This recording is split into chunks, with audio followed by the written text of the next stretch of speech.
Bonjour à tous et merci pour votre présence à ce webinaire Steph Cares ITC Traduction. Alors, je vais commencer par me présenter. Donc, Romain Poirot, je suis le président de l'association Steph Cares.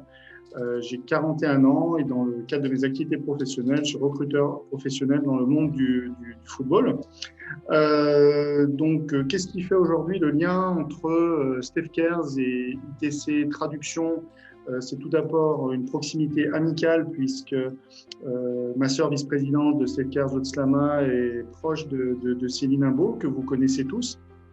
Et c'est un sujet qui a très rapidement attiré l'attention justement d'ITC Traduction quant aux enjeux internationaux que peut avoir le risque de l'usage du téléphone au volant, c'est-à-dire ce n'est pas qu'un phénomène localisé autour de vous, c'est bel et bien un phénomène qui touche l'ensemble de la planète et l'ensemble des conducteurs.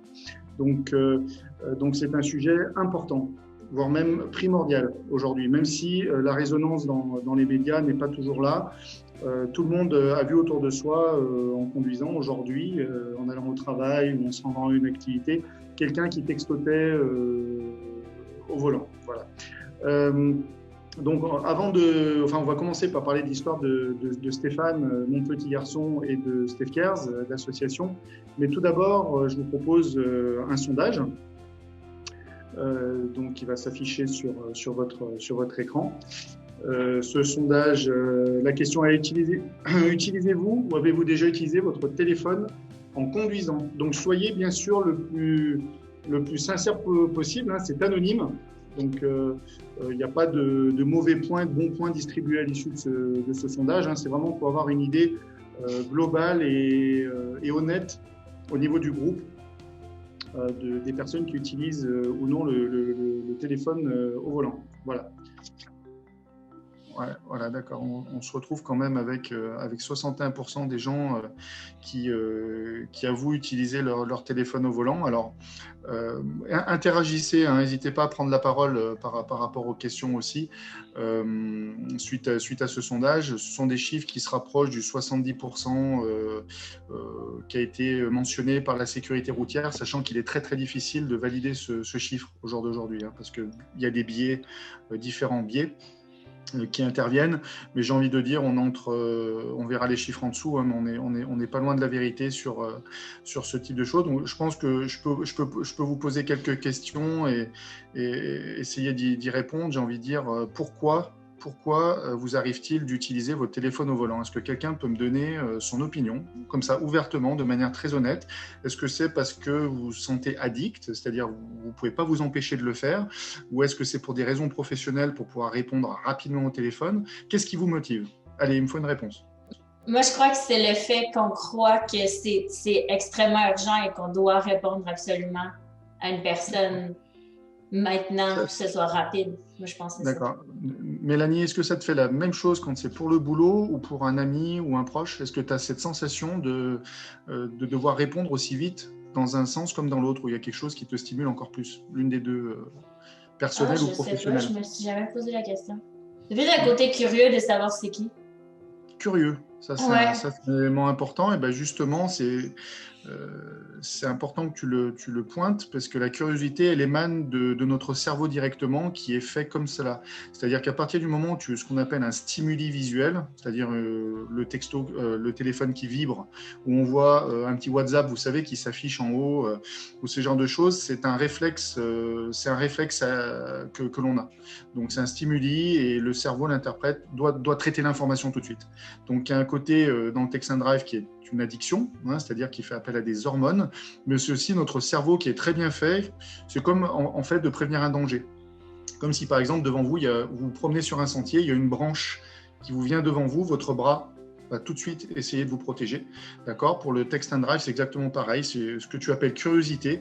C'est un réflexe acquis en fait, mais qui est lié à la base à une addiction au départ. Le fait que tu veuilles absolument répondre tout de suite, il y a aussi un contexte d'habitude et donc d'addiction. C'est le même principe que pour la cigarette. Moi, j'ai mis non, Pardon. Mais c'est parce que j'ai pas de permis de conduire, donc je peux pas texter au volant.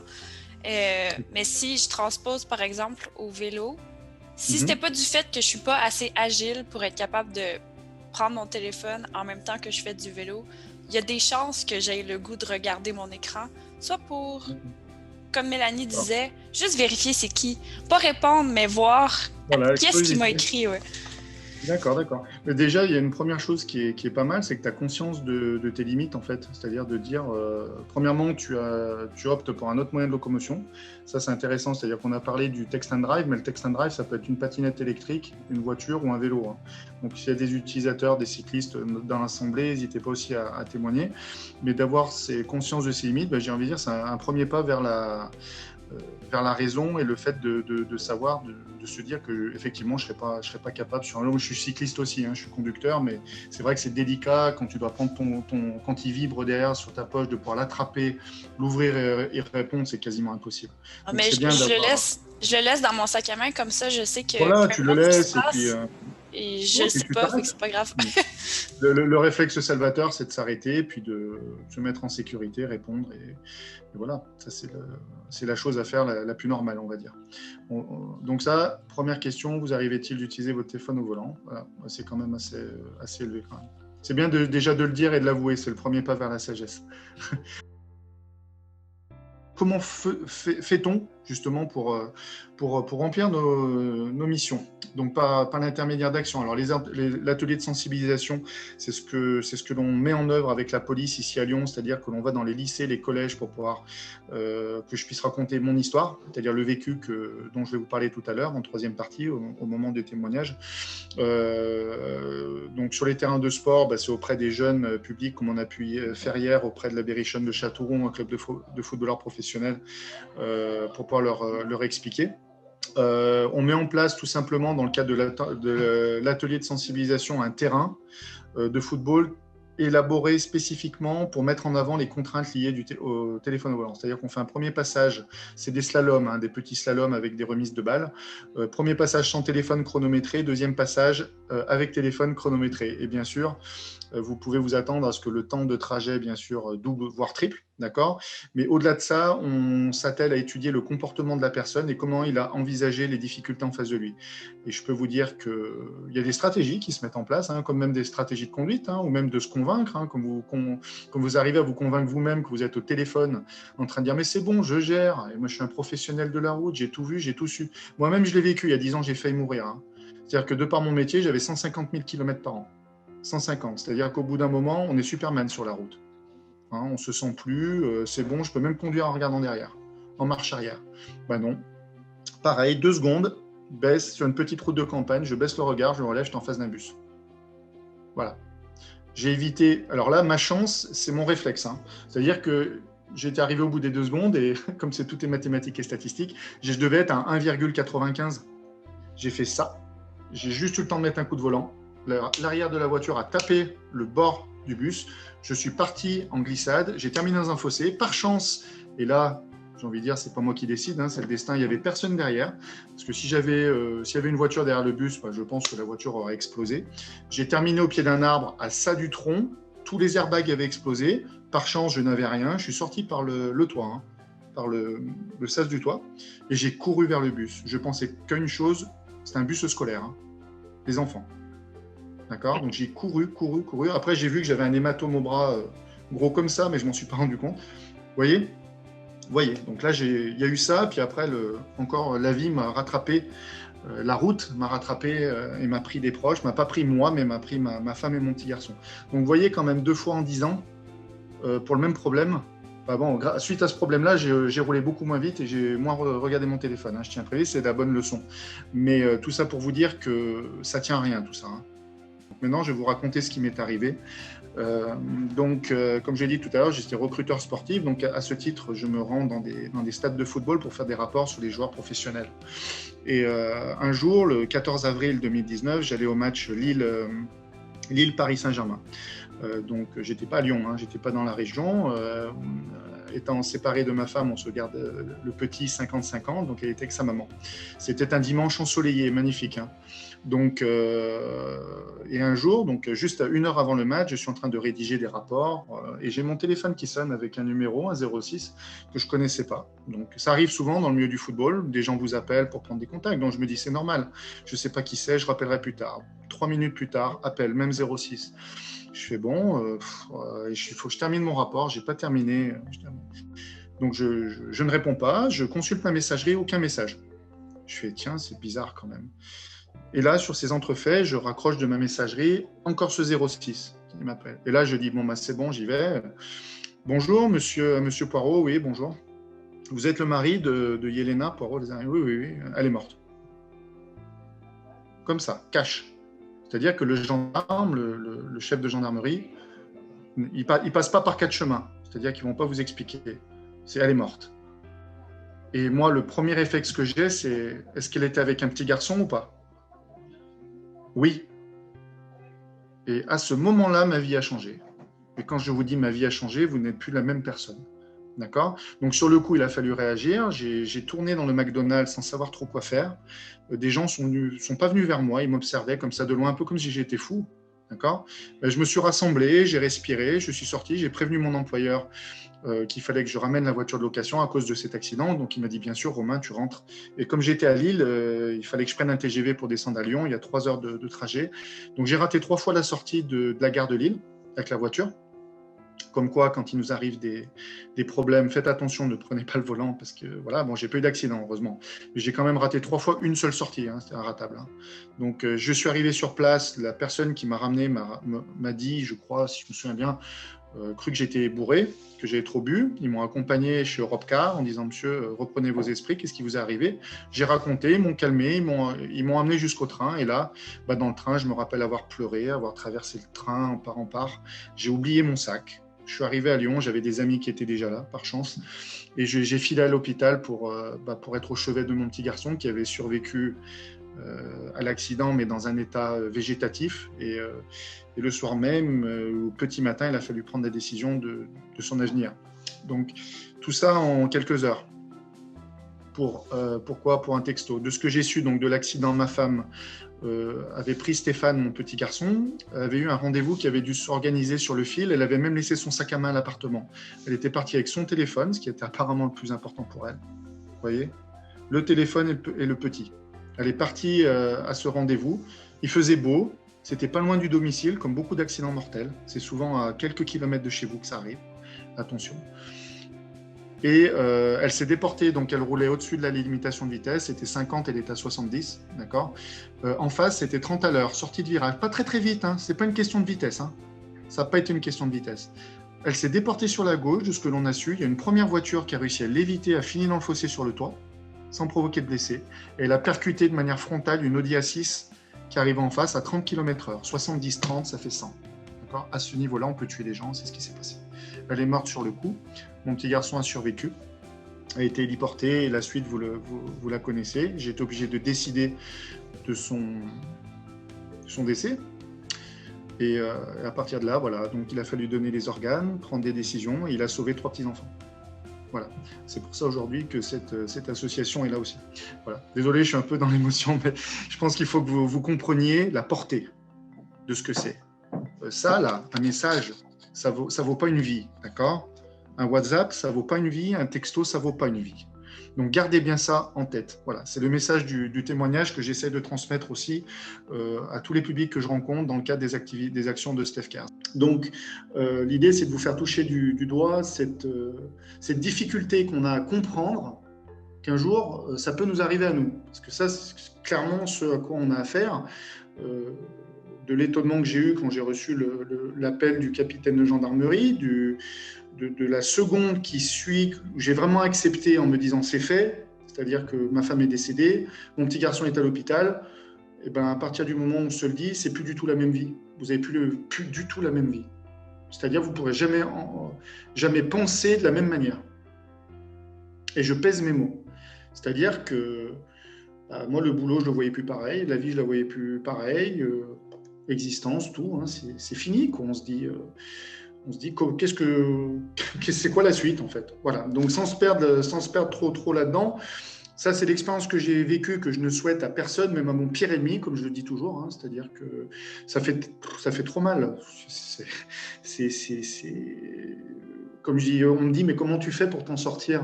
Comment tu as fait pour t'en sortir? En fait, il y a 2 solutions. Soit on se suicide, soit on continue à vivre. Mais comme je pense que la pire des choses aurait été de choisir l'autre solution, il faut positiver et s'accrocher à ce qui nous reste de positif et garder un bon souvenir d'eux.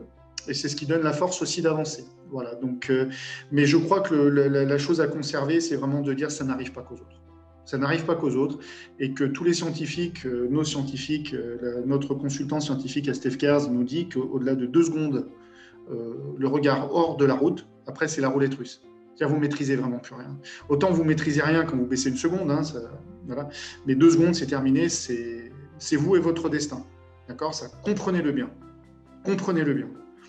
Pourquoi on a décidé donc de créer Steph Kers? Vous l'aurez bien compris, c'est en mémoire de mon petit garçon qui aussi, en copiant son papa, et puis je crois qu'il était foncièrement aussi très sportif, parce que dans la famille on est très sportif. On s'est tourné vers le football parce qu'il était gardien de but, il aimait ça. Et puis de par mon réseau dans le monde du sport, l'idée c'était de pouvoir faire résonner ce message du stop au text and drive, de pouvoir faire résonner ça grâce au sport et à tous les parrains sportifs qui nous accompagnent. Alors ce que je vous propose, c'est de commencer par un quiz concernant donc votre sensibilité à l'utilisation pas votre sensibilité, pardon. Selon vous, quel est le pourcentage de personnes qui utilisent le téléphone au volant? 43%, écoutez, c'est ça, c'est la bonne réponse. 23% quand même, j'ai envie de dire, c'est un peu faible. Ou alors, soit vous habitez en campagne, ou soit vous prenez le bus, ou peut-être d'autres moyens de déplacement, vous ne voyez pas peut-être ce qui se passe autour de vous. Mais 43%, effectivement. Alors, attention, ce chiffre de 43%, moi, je le trouve assez faible. Parce que étant aussi un curieux de la route, maintenant je fais très attention autour de moi quand je roule et j'essaye justement de voir qui textote ou pas. Il y a beaucoup, je pense, plus que 43%, mais aujourd'hui il est très très difficile de pouvoir illustrer ce 43%. Donc vous avez la sécurité routière notamment qui dit que 70% des conducteurs utilisent leur téléphone, ce qui est un chiffre très élevé, mais qui reste aussi à pondérer parce qu'on n'est pas toujours derrière on ne peut pas calculer qui est en train de texter derrière son volant. C'est une estimation en fonction des interpellations qui sont faites par la police, tout simplement. Mais j'ai envie de dire 43% reste un nombre un peu plus cohérent, mais selon moi encore très faible. Et ça me permet d'enchaîner justement sur la mission de Steph Kers, qui est bien sûr nous on voudrait 0 mort sur la route en 2030 en ce qui concerne le text and drive. D'accord? Donc c'est un objectif ambitieux, d'accord, qui n'est pas irréalisable, mais qui demeure très ambitieux, mais qui est surtout un devoir d'impact auprès des gens pour dire non, on n'en veut pas. Parce qu'aujourd'hui, mourir au volant à cause d'un texto, d'un email, du text and drive, mais c'est juste pas acceptable. Ou alors ça veut dire que vous n'avez aucune estime de votre vie en fait. C'est-à-dire qu'aujourd'hui, vous avez le message d'un ami, d'un copain, ou même du boulot. Est-ce qu'aujourd'hui, le boulot, c'est plus important que votre vie? Ben non, si vous êtes mort demain, vous ne pouvez pas aller au travail. D'accord? Donc, à un moment, il faut se remobiliser et se dire que ça peut attendre. Ça peut attendre. Vous pouvez vous arrêter au bord de la route. Au bord des autoroutes, il y a beaucoup de... Moi, c'est ce que je fais maintenant. Dès que je dois répondre à un mail professionnel où on doit mobiliser une attention particulière. En plus de ça, je crois qu'il a été prouvé que même sur les discussions Bluetooth, pas text and drive, c'est-à-dire on garde l'œil sur la route. Il a été prouvé que vous étiez plus prompt pour les commerciaux à faire des ristournes aux clients. Donc, j'ai envie de dire, allez-y, continuons. C'est-à-dire qu'au-delà, de dire je prends un appel, souvent on est beaucoup plus complaisant parce qu'on a envie que la discussion s'arrête et surtout qu'on n'a pas l'esprit à 100% sur ce qu'on fait. Donc ça, vous pouvez bien sûr peser vous-même les conséquences que ça peut avoir, un texto, votre vie. Vous voyez, vous pouvez faire le parallèle. Notre idée, comme vous l'avez compris, c'est de prévenir, c'est un des piliers de notre stratégie, c'est prévenir le plus grand nombre possible des dangers inhérents au text and drive qui, aujourd'hui, apparemment, pas grand monde en parle. On en parle un petit peu, mais pas assez, parce que ça touche vraiment toute la population. Avant, c'était le mal de dos, la maladie du siècle. On en parlait de partout. Aujourd'hui, c'est le text and drive. Tout le monde téléphone sur son vélo, sa patinette électrique ou sa voiture, mais on n'a pas encore, par exemple en France, de grandes entreprises de téléphonie qui ont pris le problème à bras-le-corps. Il y a des communications sur les dangers des écrans, c'est-à-dire ordinateur, smartphone, dépendance aux écrans, mais en ce qui concerne éviter d'avoir des accidents sur la route en déplacement, pour l'instant, c'est encore un petit peu ledge. Donc, vous comprendrez que notre mission prend tout son sens et que son impact est très, très important, et pas qu'en France, à l'étranger également. On met en place des actions, des partenariats pour sensibiliser. D'ailleurs, Steph Cares est partenaire de la préfecture du Rhône, du bureau de sécurité routière, donc Vivre Ensemble, le ministère de l'Intérieur. Donc, c'est eux qui nous ont mis le pied à l'étrier, qui ont bien senti tout le potentiel que Steph Cares pouvait avoir en termes d'impact auprès d'un certain public, pas que les 18-25 ans, mais autres, surtout par le sport et l'apport que le sport peut avoir pour faire passer le message. Parce qu'en règle générale, j'accompagne moi les pouvoirs publics dans les lycées, et ce que l'on sent, c'est que souvent les pouvoirs publics, c'est le policier en bleu avec la matraque, le pistolet marqué police nationale, et qu'on sent bien que quand on s'adresse à un public assez jeune, le message, pourtant il est bon, Frédéric Viens, c'est vraiment un bon, parfois ça passe pas. Donc l'idée, c'est plutôt de contourner les choses en utilisant le sport. Donc c'est ce que l'on met en place aux côtés donc de la Fédération française de football, l'Open Football Club, l'Union nationale des footballeurs professionnels. Alors bientôt, on va avoir Decathlon qui va se joindre à nous, ITC Traduction, qui est un partenaire de la Première A. Voilà. Donc malheureusement, à cause de la pandémie, on n'a pas pu trop faire d'action terrain parce que la plupart des centres de formation étaient fermés, les clubs sportifs, les compétitions, tout était annulé. Là, on commence véritablement en 2021, c'est-à-dire que l'action de Châteauroux a sonné le grand départ de nos actions. Là, on en aura, je pense, 3 ou 4 au mois de mars. On va essayer en tout cas. Donc, on a de la demande. Donc, on va avancer. On va faire partager ce film que l'on a montré donc sur les réseaux sociaux au plus grand nombre pour que les clubs amateurs puissent être intéressés à nous faire intervenir, et puis pour montrer, parce que dans ce film aussi, j'ai oublié de le dire, il y a quand même Romain Grange qui est un joueur de deuxième division professionnel qui a fait le parcours, de voir que même avec un leader d'opinion comme Romain Grange, un grand professionnel, un expert de son métier, on est complètement incapable de maîtriser son sujet au volant. Ce n'est ni plus ni moins que les lois de la physique et les lois de la biologie. D'accord, on ne peut pas faire deux choses en même temps, ça s'appelle la surcharge cognitive. Voilà. L'idée, ce sera aussi de pouvoir promouvoir notre message dans les entreprises. Donc, on est en train de créer un atelier spécial entreprise avec, là encore, des exercices qui vont faire appel aux réflexes, à des réflexes et à la surcharge cognitive, toujours avec le sport, c'est-à-dire qu'on va demander aux participants de s'activer, pas de regarder des PowerPoints ou des vidéos, parce que ça n'a aucun intérêt, il faut pratiquer. Donc ça, c'est en cours. Donc en ce qui concerne la suite pour Steph Cares au niveau de la communication, donc nous sommes en train de... Alors la construction des réseaux sociaux, elle est faite. On a Instagram, Facebook et Twitter pour le moment. On va développer notre page LinkedIn pour pouvoir communiquer justement auprès des dirigeants d'entreprise.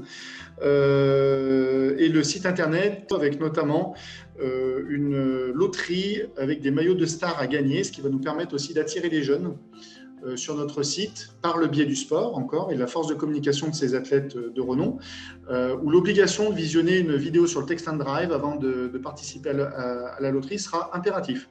Donc, ce qui fait que au moins la personne en venant prendre un billet de loterie sur Steph Cares se devra de regarder et aura vu une vidéo. Alors, Steph Cares, vous voyez, nos valeurs, c'est l'authenticité, la bienveillance, la détermination, l'inspiration. On n'est pas dans la boucherie. C'est-à-dire l'idée, c'est pas de montrer des accidents, des reproductions d'accidents, c'est de plutôt communiquer sur la surcharge cognitive à travers le sport ou à travers l'humour. Donc les vidéos qui vont être proposées sur le site Steph Cares sont pédagogiques et surtout humoristiques et en lien avec le sport, la plupart du temps. Ce qui permet aussi de ne pas rejeter les personnes qui seront en face de nous, en disant « Oula, j'ai pas envie de voir l'accident ». Et voilà, donc, il faut que la personne voit la vidéo jusqu'au bout avant de pouvoir justement prendre un billet de loterie. Voilà. On a aussi des différentes opérations de communication. Donc je vais faire 2 télés sur Saint-Étienne et sur Lyon très prochainement, donc des télérégionales pour pouvoir toucher aussi une cible d'entrepreneurs et de passionnés de sport. On a une grosse opération avec l'Union nationale des footballeurs professionnels et le média Brut autour d'un témoignage justement de joueurs de football professionnels qui ont eu des accidents de la route, non pas text and drive, mais qui veulent témoigner de cette horreur de vivre sans un proche ou de vivre avec le souvenir de l'accident. Moi, je ne vais pas vous cacher que j'ai toujours des retours de flamme, hein, c'est-à-dire que parfois, quand j'accompagne une personne au volant, je peux avoir des flashs. C'est-à-dire avoir des flashs de mon propre accident ou de celui que j'ai évité, ou des flashs de peut-être celui qui a eu mon enfant. C'est-à-dire que je suis à sa place dans la voiture. Donc, je peux vous dire que là encore, il ne faut pas perdre de vue que les conséquences, a priori, elles sont à vie et que ça, il faut vraiment le toucher du doigt. Je le dis encore une fois. Donc, ces joueurs-là, Christopher Julien, Lamine Koné, qui est défenseur central de Strasbourg, lui a été un gros accident de la route où il s'en est sorti indemne par chance. Et Christopher Julien, lui, s'était endormi sur la route avant son premier entraînement professionnel quand il était à Auxerre. Donc, ils ont tous les deux eu envie de partager alors ils sont sortis indemnes, hein, donc de partager cette expérience où ils ont failli, entre guillemets, perdre tout ce qu'ils avaient de plus cher, c'est-à-dire leur vie, puis leurs rêves, tout simplement. On engage en ce moment beaucoup de sportifs de haut niveau à travers les dons de maillots, mais pas que. Hein. On a Romain Grange qui devient ambassadeur de par le fait, parce qu'il a bien aimé ce qu'on a fait, il s'engage à nos côtés en tant qu'ambassadeur, il se met à disposition le jour où on a des interventions à faire pour venir montrer sur le terrain aux jeunes joueurs que même un professionnel se trompe ou n'y arrive pas. Voilà, tout simplement, ni plus ni moins. Notre but aussi, c'est bien sûr de récolter des fonds, puisque dans le cadre de nos actions, nous avons aussi un projet d'application, une application pour sauver des vies qui permettra aussi une mise en place efficace d'un moyen de distraction, c'est-à-dire d'obliger le conducteur à ne pas répondre à ses messages. Alors l'obliger, il y a plusieurs formes, il y a éteindre le téléphone, ni plus ni moins, ou il y a l'éteindre en promettant aussi quelque chose à gagner. Donc, je pense que de ce point de vue-là, c'est beaucoup plus pratique pour une personne de se dire, tiens, si j'éteins mon téléphone, je vais arriver à cumuler des points qui me permettront de gagner quelque chose dans ce que j'aime. Et là, peut-être qu'on aura gagné. Sur des petits trajets de 30 minutes, selon nos études et notre approche, on peut arriver à faire en sorte que les gens ne décrochent pas leur téléphone. Le Bluetooth, c'est interdit par la loi de l'interdire. Donc, on ne peut pas interdire à un téléphone de bloquer un Bluetooth. Ça, ce n'est pas possible. Par contre, sur tout ce qui est texto, WhatsApp, Facebook, etc., on peut s'engager à le faire et c'est notre objectif. Donc, toujours dans la bienveillance et dans l'authenticité. C'est-à-dire, c'est en faisant ce qu'on aime, je pense qu'on peut réussir à sensibiliser. Donc, si les gens aiment le sport, ils arriveront à se dire, si j'éteins mon téléphone, j'arriverai à faire quelque chose que j'aime ou je le fais pour quelque chose que j'aime. Voilà, avec une rétribution, avec un lot à gagner, quelque chose. Je pense qu'on peut y arriver par cette voie-là. En tout cas, on va tout faire pour y arriver. Donc, en conclusion, ce que je peux vous inviter, c'est soutenir Steph Cares, bien sûr, de prendre soin de vous, parce qu'on a beau le dire, c'est pas comme quand on souhaite la bonne année, on fait la bise et puis bonne année, et puis après on vague rapidement à nos occupations. Je peux vous dire que non, la vie, les accidents de la route, c'est 3500 morts par an. Donc, c'est rien du tout sur la population française, 70 millions de personnes.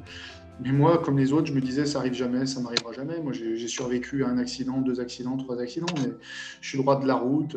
Si ça ne m'arrive pas à moi, ça peut arriver à quelqu'un d'autre, à quelqu'un de très proche. Et là, je peux vous dire que ça vous arrive à vous, vous êtes handicapé après un accident, vous le vivez tous les jours dans votre chambre d'hôpital, parce que nous, on va aller à Garges, à l'hôpital pour voir les accidentés de la route, pour qu'ils soient avec nous aussi. Ça, vous le vivez dans votre chair tous les jours, mais quand vous perdez un proche que vous aimez plus que tout, mais ça vous hante toute votre vie aussi. C'est même pire que si vous étiez vous-même blessé. Vous voyez ce que je veux vous dire. Ne négligez pas ça. Ne négligez pas ça. Donc, pour lutter contre le text and drive et nous accompagner, n'hésitez pas à venir sur nos réseaux sociaux. Donc, pour le moment, Instagram, Facebook et Twitter. Et vous pourrez ensuite participer à nos loteries Steph pour gagner des maillots, nous aider, nous interpeller sur des témoignages. On a besoin de vos témoignages. Si vous-même, vous voyez des gens, vous avez des proches qui ont été victimes d'un accident lié au text and drive, n'hésitez pas à le dire. On a déjà eu des retours suite à des webinars de personnes qui ont volontairement fait passer des messages, ou même eux, qui ont été touchés par l'histoire que l'on raconte et par ce que l'on veut faire. Donc, n'hésitez pas à communiquer sur les réseaux sociaux. Donc, je vous remercie du fond du cœur et surtout, prenez soin de vous et faites attention sur la route.